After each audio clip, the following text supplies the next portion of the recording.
There seems to be so much advice these days about real estate investing from so many people over the internet, and it can definitely feel overwhelming. But fear not, because today I have 7 tips, and these are the only tips that you really need in order to invest correctly. So let's talk.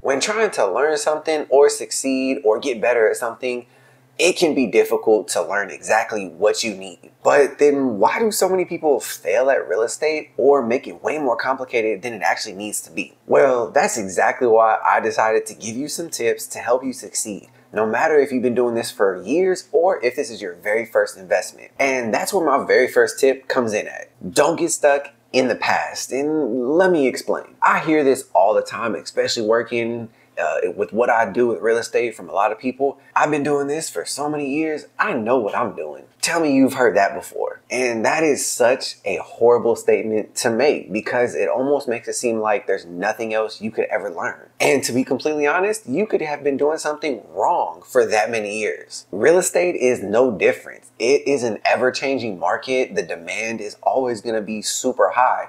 And there's always going to be new things for you to learn. Yes, there are going to be good principles that will not change, like location is so important, but that doesn't mean you have to ever stop learning and going with the trends. With that in mind, let's talk about the second tip. When you're out looking for a rental property, never look for one that's been fully renovated. If you buy something that has no equity and you pay full price for it, who's to say that that house will appreciate over time? Who's to say that the market is going to keep growing? We never know when the market is going to crash or when it's going to not crash. You want to make sure that you buy a property where you can improve it and build in more equity for yourself. Take the property that I'm renovating right now. After renovations, it's going to be worth $270 to $280, which is fantastic for our area. But if I buy it at that price and there's nothing else I can do to improve it, then there's no built-in equity. I'll be forced to put 20 to 25% down just to have some sort of equity. And then it's going to take me years for that tenant to pay down my mortgage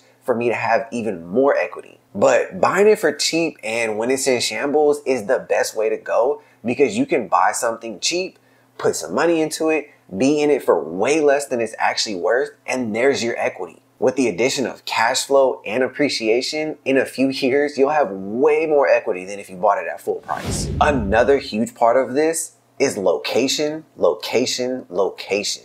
This is, always has been, and always will be probably the most important part in all of real estate.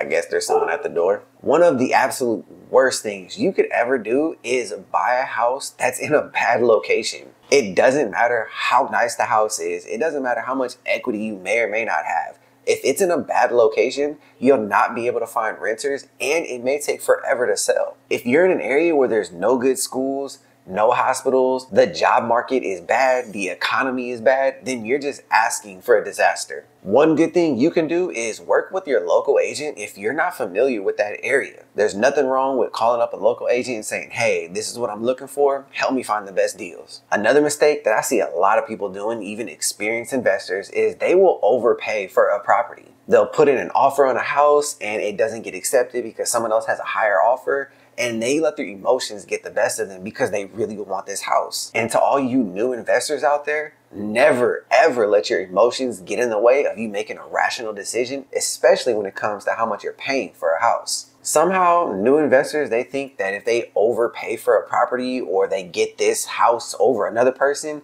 that all of a sudden it's going to work out for them.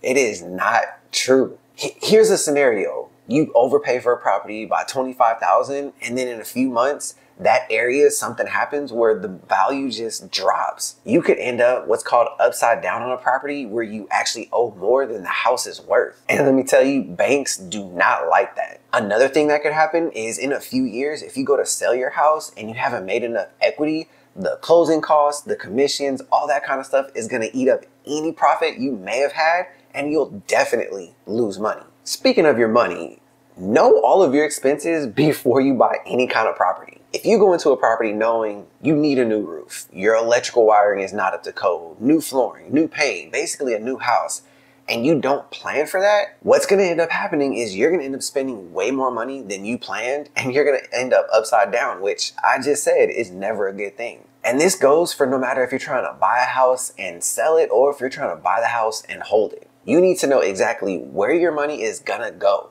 Don't ever buy a house without doing as much research as possible, trying to get into the house, look at it, even if it's a foreclosure and you're not allowed to go in it.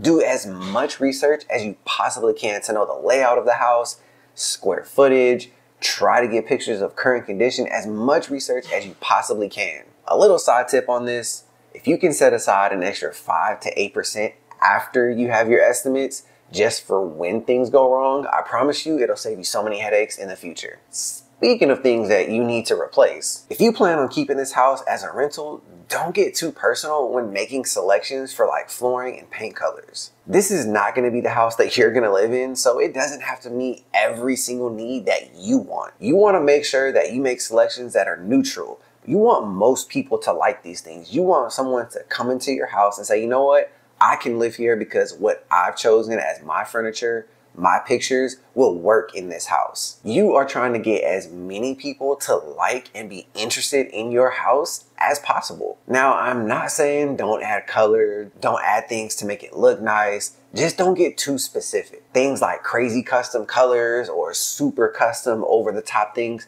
just aren't going to be necessary for a renter. Now, you want it to be nice and you want it to look better than anything else in the area, but don't go overboard. Now, for me, what allows me to have any form of success, especially when it comes to knowing, the market, maybe trying to get financing or even designing things, is you need to have a good team around you. I can't stress how much it is going to save you to have a team of other professionals that can help you. You can call on them when you need them.